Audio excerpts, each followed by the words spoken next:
And welcome to Medical Malfunction. I don't know if we're live or not. I'm trying to be live today. I think I'm alive today. I don't know. It's always hard to know. It's so early. For me, it's early. It's been a long week. It's not really that early. But I woke up like this and I haven't done much to get ready. So we'll see what happens.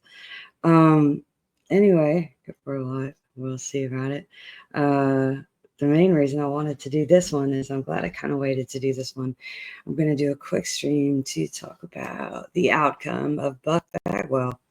Buff Bagwell, we'll talk about in just a moment, but he is a wrestler, and there's been so much wrestling news going on. But I've been following his story a little bit, and I hinted about it in the title. Like, I'll kill ya. And he was holding on to it, and people do this, and I understand why they do it. But we're going to talk about it in a second, why he held on so long. What was he doing that might have made it even more complicated? Why people want to hold on to their body parts.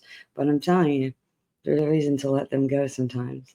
And we'll have a little fun looking at the Chat GPT illustration of what the difference is in the procedure that he had. And so, yeah, Chat GPT just is not there. I did attend a grand rounds that talked about how much better it's gotten at doing medical illustrations and clinical explanations and stuff, but sorry, you'll see why it's just still not there yet. But first, we'll talk about the main thing we should talk about, uh, important to me, and why this week was so slow on the channel, because I was so busy, and I did put some clips up. My little movie I was talking about, my little directorial debut, that got into a film festival, did just fine. The audience laughed their faces off. Yes! It was so good. I loved it. And I haven't put the poster up yet. I got to do that, so that'll go up behind me. But, and the only reason I haven't posted the film itself, it is short.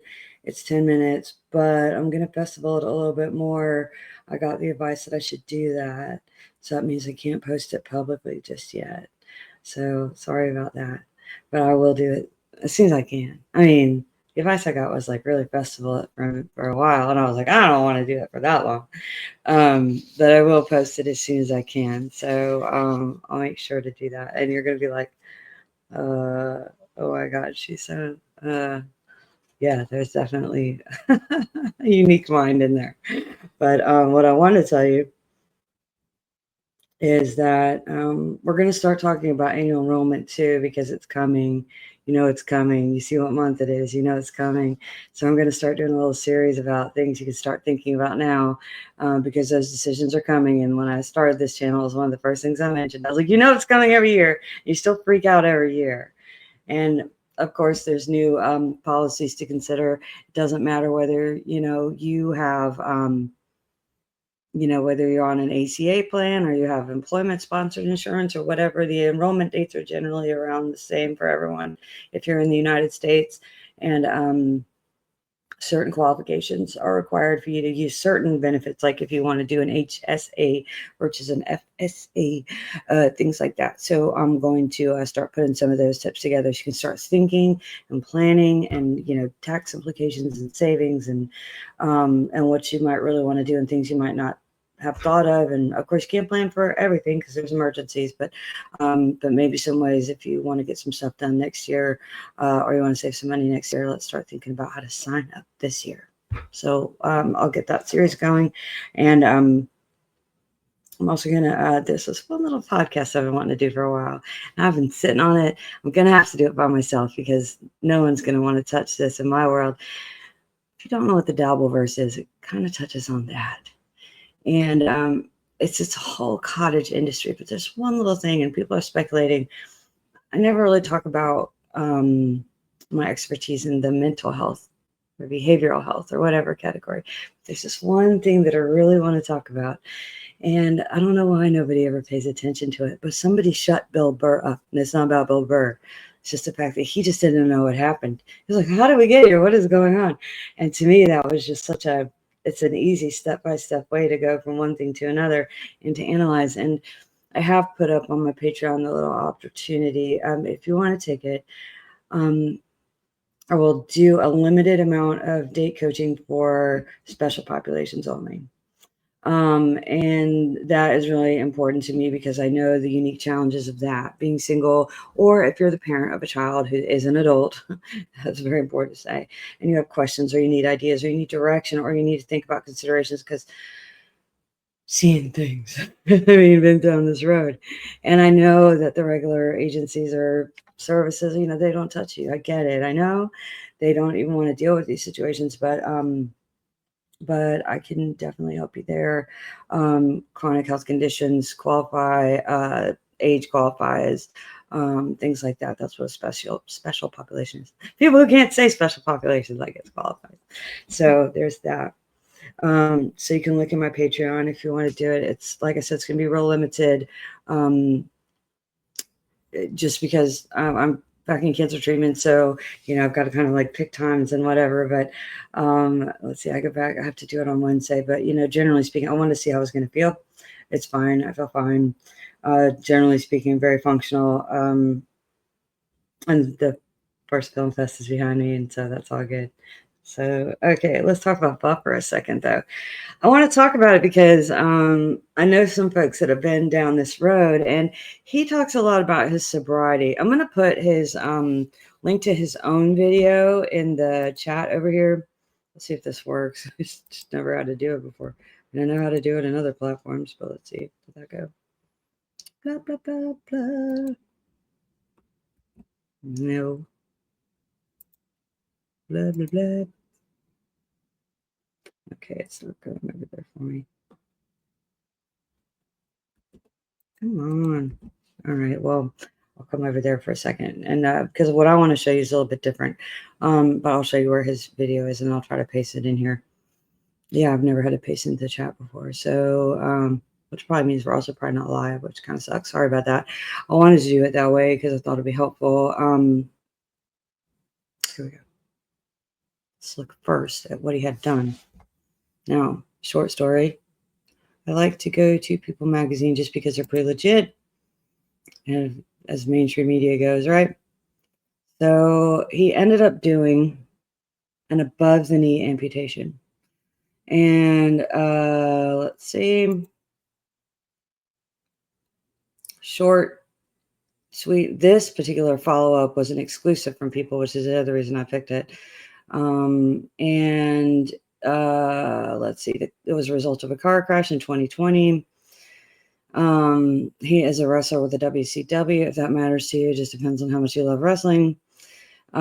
He says amputation was on the table instantly, but we tried to save the leg. Okay, I get that part. Now, in 2020, he was 55. So if you can do some math, he's around 60 now, 60 years old. And if you look here, it says he tried so many ways to save the leg, 40 surgeries, 21 of which were during a 7-week hospitalization. Oh my gosh, that's a lot of surgery. Oh, and there is a link to his YouTube channel there, where he talks about this particular. Now, here's the thing. Here's the thing a lot of people don't understand. Because I've had some folks that deal with things, and some of you may, whether you have a certain health condition or you have a certain family member with certain health, you might be familiar with things like cellulitis. You might be familiar with things like you might be sensitive to MRSA, or things that's the antibiotic resistant type of infections, things like that. So you might already have some level of infectious disease knowledge, or experience or whatever. Now, in this particular case, he had, obviously real structural problems, but then there was infection that kept going on. And then if you notice down here, he talks a lot about pain. So he was doing basically pain control with alcohol on top of,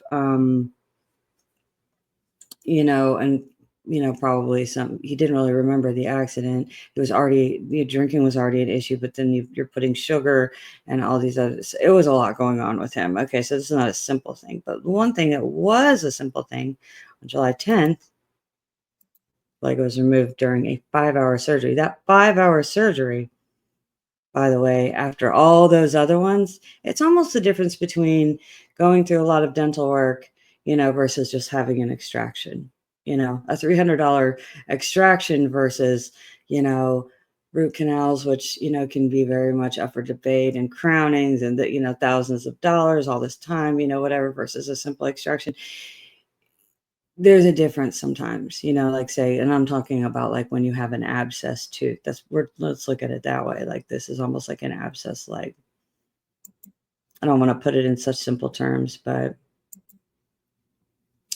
when you come back over here, I want to say that there's also a big difference in, and I had ChatGPT do this because I think it's hysterical. There's a difference in an above the knee amputation and a below the knee amputation. His was above the knee, and he talks about that too.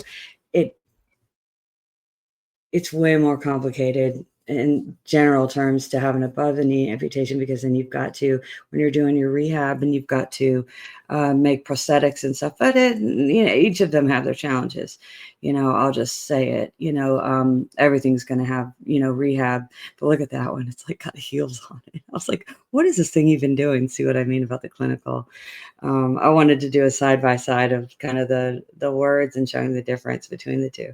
But that's not even really what we're talking about. I just wanted to point it out that there's a difference between whether you have an above the knee versus a below the knee. There's a kind of a vast difference in the complexity of the recovery and the rehabilitation.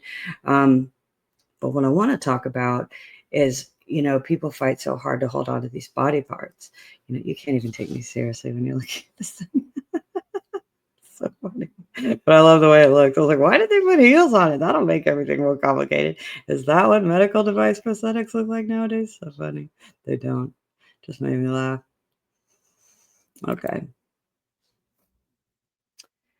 I have literally said the words. I had somebody who has a lot of these issues not related to a car accident, purely related to a chronic health condition, but absolutely, will not do an amputation, even though routinely winds up in the hospital or with extensive, IV antibiotics, open wounds, wounds not healing.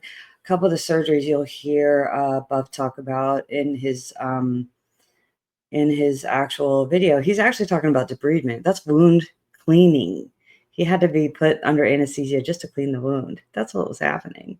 He doesn't call it that because I don't think he knows the word for it, but he's kind of trying to explain it.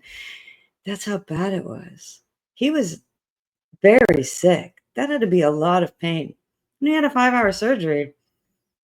He's got to feel imagine how sick you would feel. Imagine the fevers you would have. Imagine the risk to your body having that much infection. There's just trying to hold on to your leg. That's all he was doing. That's all he was doing. He just was so worried about having no leg there. But that's why I put in the headline, I'm like, that leg is trying to kill you. And he mentions at some point in the video that about 2 years ago, someone did sit them down and say, amputation, might be a solution. But I don't know that people really explain it this way.